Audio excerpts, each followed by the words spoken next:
This is Karen with NewClevelandRadio.net, and it is time for Avoid the Maze. And today I have a special young woman on with us. Her journey, for many of us, we would say is really just beginning. However, it's been a very long one for her. Her name is Katlyn Kotila. Did I say that right? You did. Oh, wonderful. And Katlyn's from Canada. And when I saw the information about the journey she's been on, I thought, wow, in just 20 plus years, it's been a struggle. But looking at you online here, those of you who are watching us on YouTube, and those of you who are listening to the audio version, we will give you the link to YouTube, because I'd like you to see that sometimes what we see is not everything that's in the package. So Katlyn, welcome to New Cleveland Radio, and give us a little bit of background about yourself. Absolutely. Thank you so much for having me. I really appreciate it. So I am currently 22 years old, which is kind of shocking for some people when they do kind of hear the journey that I've been on. Currently, I am a public speaker. I'm also an activist and a student trying to finish my undergraduate degree. I'm in my final year, so it's coming very soon. And I'm really focusing on mental health in my journey and in my advocacy work, because I know firsthand how suicide and mental health can affect a person's life. At the young age of 14 years old, I lost a very close friend to suicide. And since that moment, it's been a really long journey of not only grieving and healing, but also making sure that we don't lose another life to suicide. I see suicide as a preventable death and as, quite frankly, a failure of the system, right? It's every time we lose someone to suicide, especially a young person, it's a death that could have been prevented. And so since that moment, I've made it my life's mission to really advocate for people who are struggling and make sure that we have the adequate supports in place for those who are struggling so that we don't have to lose anyone else. So at 14 years old, most of us at that age were really just coming into our prime. We're all excited. High school is around the corner. Hopefully we have friends and family and activities, but that's not the case for everybody. And even those who might have all that doesn't mean that they can't be unhappy. Oh, absolutely. Right.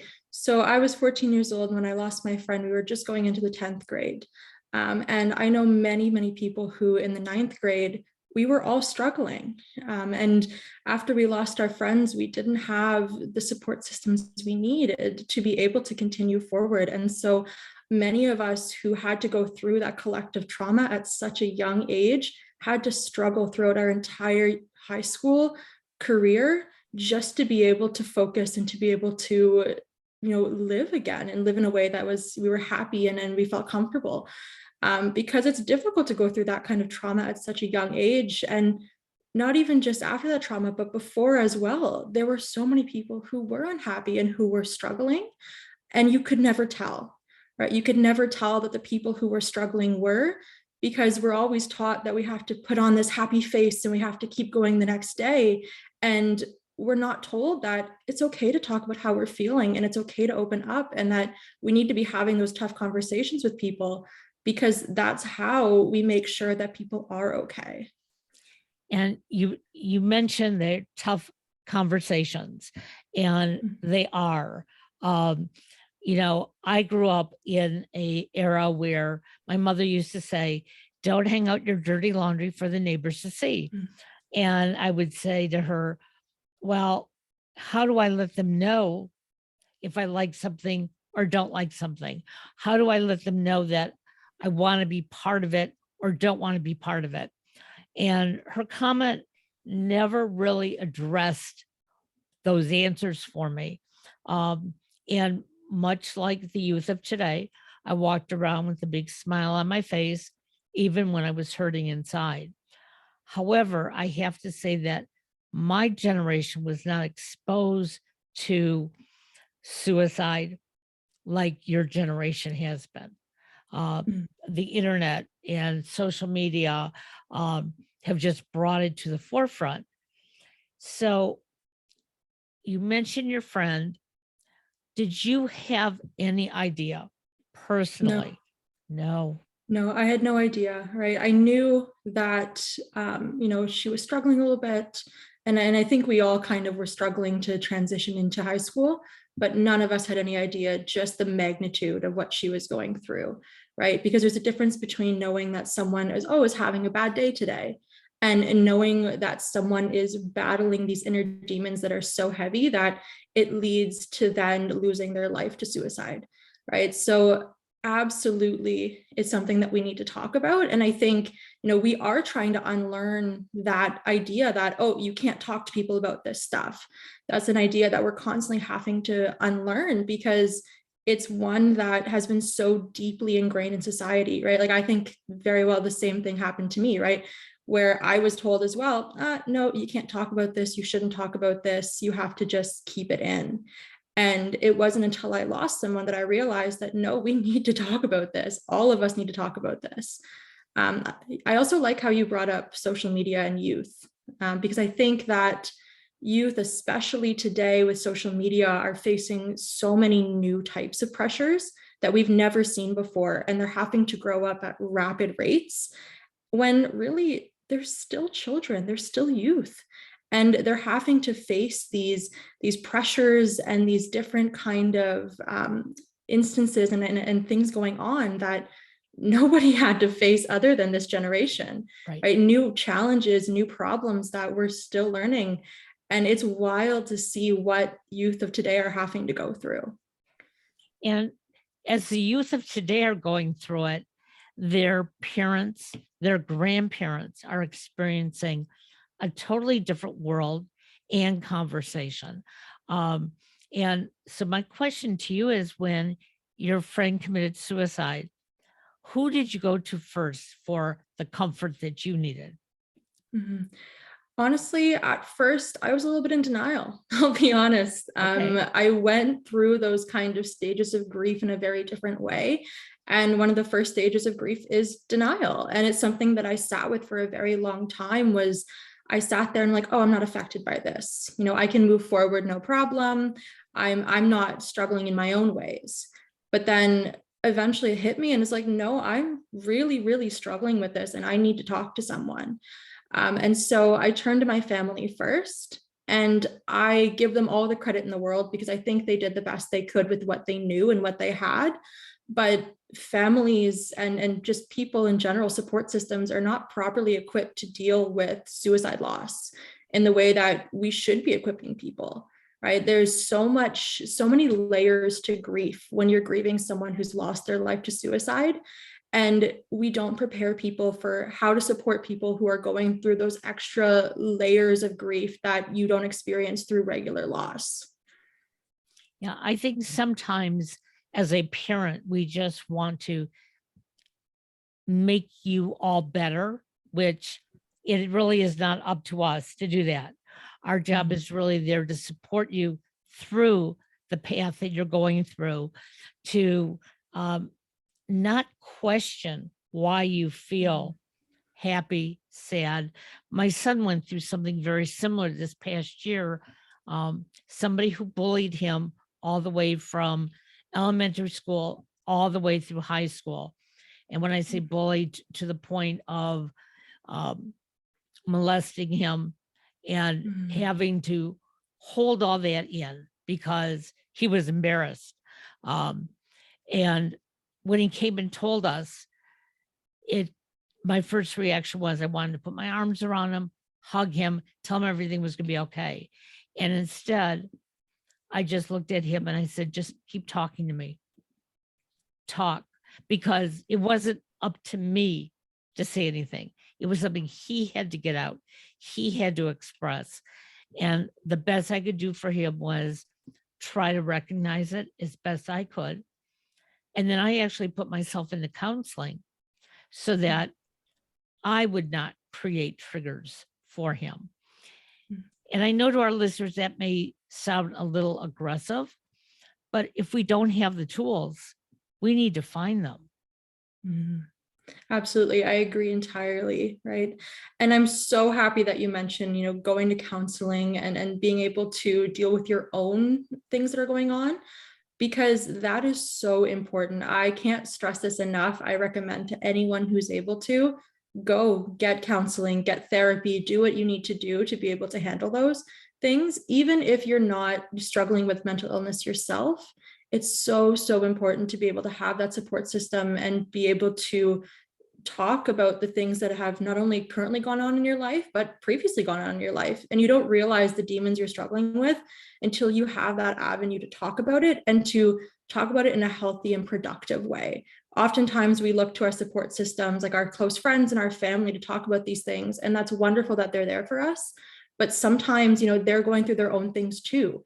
And we don't want to be putting our own trauma, our own pressures, our own feelings onto this other person, when sometimes they're already struggling just to keep their head above water. And Absolutely. so seeking help that is professional is so, so, so important. And I really hope that we can, as we move on into this next generation and move on into the future, that we can get rid of the stigma towards seeking professional help, because it's something that all of us should be able to do. Absolutely. Now, as I mentioned in the beginning, you're from Canada.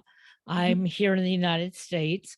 Is Canada a little bit more progressive when it comes to mental illness? Because I know, even though we say we are progressive here in the States, um, I can't tell you how many times, I've asked for professional help, and my doctor or whomever would say, "Oh, you're fine. You don't need it." And it's like you said, nobody knows how much you need it other than yourself. Mhm.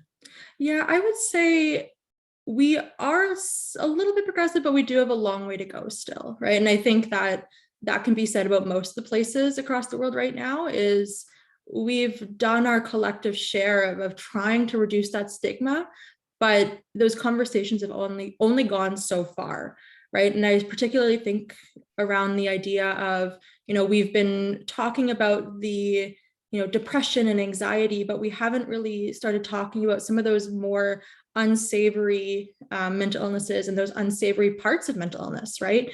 We don't talk about how mental illness affects hygiene, and how mental illness can affect your day-to-day capacity to do things. And so we have a long way to go. And even seeking help, I know, especially where I live, it was a struggle to seek any help. And I had to go through all sorts of different hoops just to get to where I am today. And now I just finished some longer term therapy with a really wonderful counselor who was fantastic for me.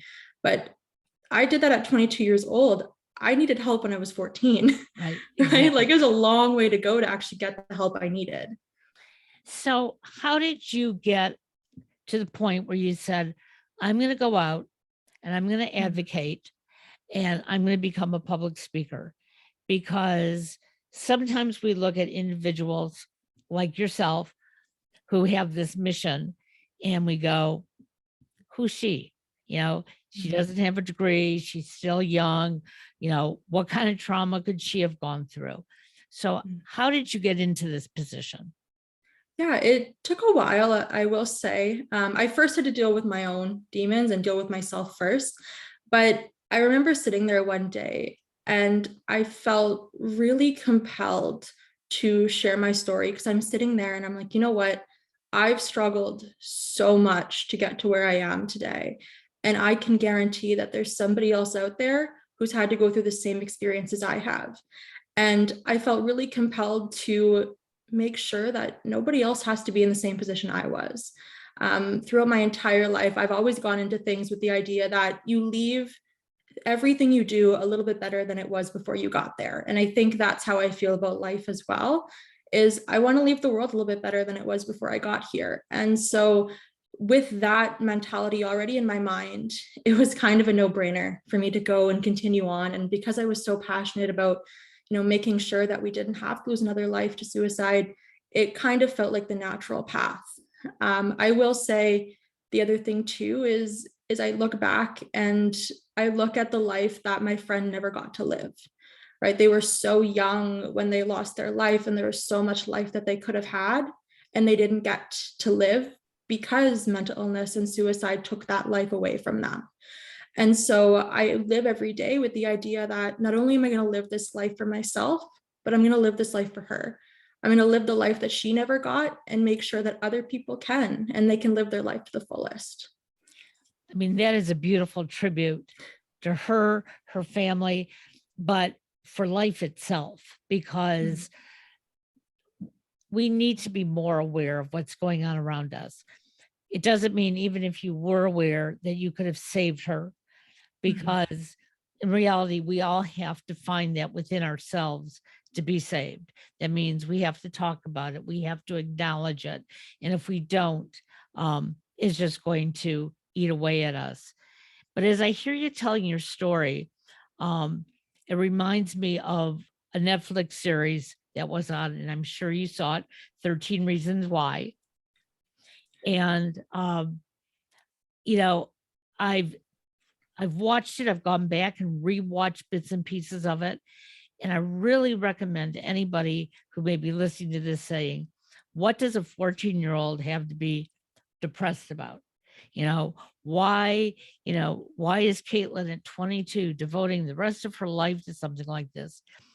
But if you watch that, and it was fictionalized, but it's real. And if you go back and you watch it and you see how students in our junior high and high schools are struggling today. I talked to a young man a couple weeks ago who said to me, I don't know if I'm ever going to finish my college degree. And I said, why? And he goes, I don't know if I'll be alive in 10 years. And I looked at him and took a step back and I said, okay, can you explain that to me? He said, there's just so much trauma going on around me. Where do you want me to start? And not being a therapist, I didn't say start from the beginning. But what I did say was start talking about it, get it out in the open. But again, you have to find the right people to talk to. Absolutely. And I like how you brought up, what that young man said, because they're not the only person who's thought that. There are so many people out there who thought that. I think even to myself, right? There was a moment where I didn't think I would see past high school. I really didn't. I never planned for the future because I didn't think I'd see my high school graduation. And every day that I see past that date, I wake up and I'm like, you know what, I've made it one extra day, right? And I keep living every day as, you know what, I've made it this far. I can make it one extra day because I did not come this far to only come this far, right? And so I look back to where I was not thinking I'd even make it to see the 4 years of high school. And now I'm almost done my undergraduate degree. And that's pretty fantastic. And so, there are so many people out there who do have those thoughts, but if you have those supports in place, and if people are having these conversations and doing that healing work, then people can make it past that.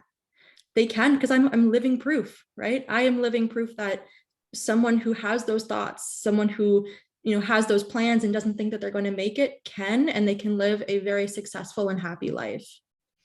Well, and I also want our listeners to understand that the thought of suicide, I believe, goes through all of us at some point of our life, whether it's a real consideration or it's just, well, I just want to get out of this for now.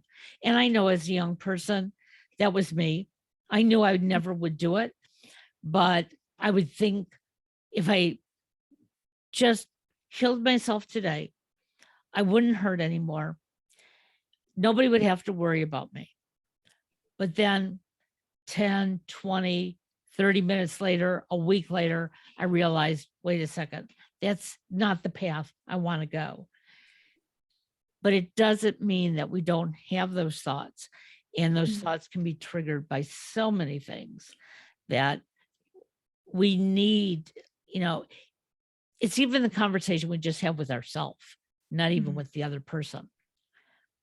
Oh, absolutely. And I think one of the best things that my counselor ever imparted on me is the idea of a safety plan. And I think that is so important for every single person, even if whether or not you are dealing with active suicidal ideation, it's still something that's really important to kind of draw up, because it can be incredibly helpful for those moments when you may have those thoughts and don't know how to handle them. And so a safety plan is basically, what are you going to do when you have those thoughts to make sure that you're not going to act on them and that you're in a safe space. And so you have to draw up a list of, okay, who are the contacts that you can reach out to? Who's the first person, the second person? Okay, if your immediate circle isn't able to be contacted, who do you go to next, right? And you keep going down that kind of list.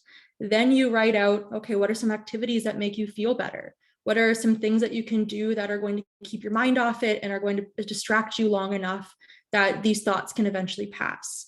And then the final part of the safety plan that I think was really impactful for me was, what gets you out of bed in the morning? What's something that's you're passionate about? And having that written down, having that identified, and having that, what is your thing that keeps you here is really, really helpful. Because when you're having those thoughts of, what, I don't want to be here anymore, you have something to draw you back. You have, what, this is something I'm still passionate about. I have this. Right. And it should not be attached to a person or something that's temporary. It should be something so much deeper inside you. And it's something that does require some digging. But a safety plan is so important, and I highly recommend it for everyone. Oh, I love that. I mean, I wouldn't have, I may have thought of it, but not thought of it in that way. So I'm so glad that you illustrated that, because there are times when we are at that low point and somebody might ask us what our passion is. We have no idea at that low point. In fact, I know I probably would have said, nothing excites me, whatever. But the fact that we can personally dig down, not for somebody else, but for ourselves. What do I want to get up in the morning for? What makes me realize that when I put my head down on the pillow tonight, that I got through the day? How did I get through it? I know when I was going through a very deep depression about 10, 11 years ago, in the beginning, when I would go to bed at night, I would lay there saying, I'm not going to go to sleep because I'm so miserable. And I kept convincing myself. And I'd lay there all night long. In the morning, it'd be like, why am I going to get up? I haven't gone to sleep yet. And it probably took me a couple of weeks when I finally said, well, you're wasting a lot of your time. If you're that miserable, you don't belong here. And so then I started looking for affirmations. What did I accomplish today? Oh, I took a shower. That was a big accomplishment. And you brought that up earlier, that depression shows itself in so many ways.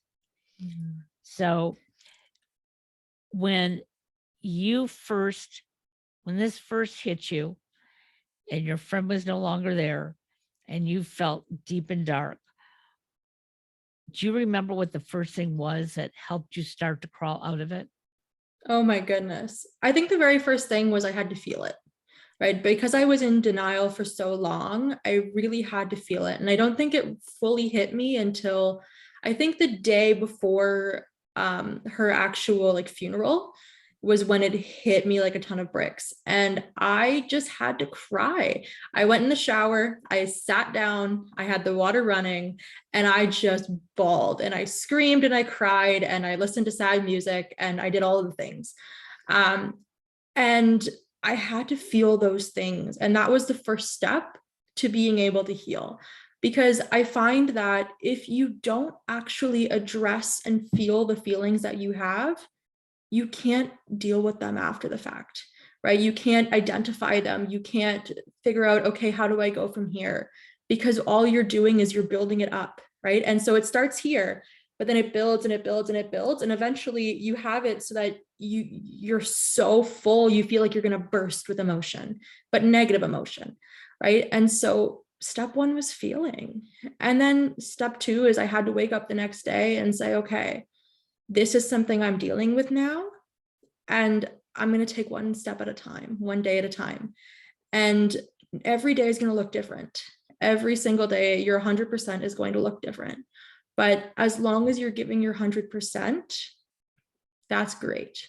Right. And if your 100% is, you know what, all you can do is get out of bed and, you know, make yourself a cup of coffee and then go back to bed, that's fine. That's your 100% today. And that's fantastic. You're doing well.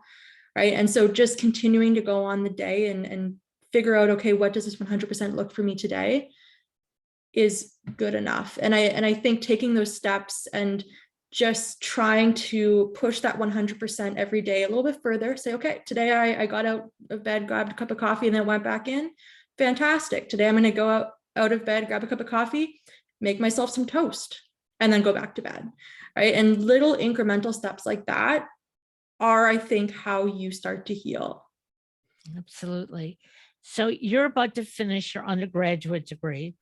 And so you emphasize undergraduate degree. Are you planning on continuing after? What are your plans? I don't really know. I'll be honest, I don't really know. It's been quite the journey. And like I said, I never planned to really go past high school. And so I never created a plan for myself. Some people are like, yeah, my whole life, I want to be a doctor and I want to do all these things. And that's fantastic. But I don't have that. I never had that plan because I never saw myself being where I am today. And so every day that I surpass my goal, I'm like, well, I made it farther than I thought. So what do I do now? I love that. But I just kind of keep seeing where the world takes me. And I think by being open-minded and pursuing my passions and pursuing what I love, things come my way. Right. And so I don't really know what the future holds. I don't think I'm going to go into graduate school. I think I'm kind of done for school for right now. But I'm going to continue the work that I'm doing with advocacy and through mental health and being on committees and doing that kind of work, because it's what lights me up inside and what I'm passionate about. And so I'm going to follow that instinct and see where it takes me. And how can our listeners find you? Yeah, absolutely. So I do have a website. So if you go to katlynkotila.com, you'll have all of my information there. I have my bio. And if you would like to book a chat with me, feel free to email me and I'd love to chat with you. Otherwise, you can find me on social media. I'm on all the different platforms with my name, Katlyn Kotila. And that's Katlyn without an I. It's Katlyn. I love it. So for our listeners, you may be listening to this and looking at Katlyn and saying, God, she looks beautiful, absolutely perfect. You know what? A lot of that comes from going through the healing process. And if she hadn't done it, she probably wouldn't be sitting here on this podcast today. You could do it too, but you have to want to do it.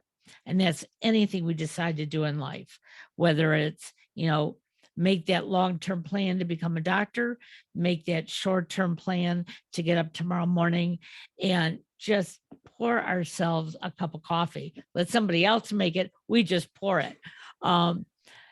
It's taking the step one at a time and knowing that we are all worth it. That's a hard thing to understand sometimes. Absolutely. And I think if I could leave listeners with any message, it would be, follow your instinct, follow that little voice inside of you that tells you that you are good enough, right? Find that voice. I know it's hard, especially when you're in your deepest moments, but you are here on this earth for a reason. All of us are here on this earth for a reason. And even if we can't figure it out in that moment, know that if you keep pushing forward, that it'll come eventually, right? You will find that moment and you want to be alive to see that. You want to be alive to see the good moments in life. And I promise you that they're there. Well, again, I want to thank you. I want you to stay warm up in Canada because I know it's cold here in Ohio. So it's got to be a little bit colder up there. Continue all the great work you're doing. And we're going to continue to follow you. And we'll have you back, okay? Thank you very much. Thank you. Have a great day now. Bye-bye. Thank you.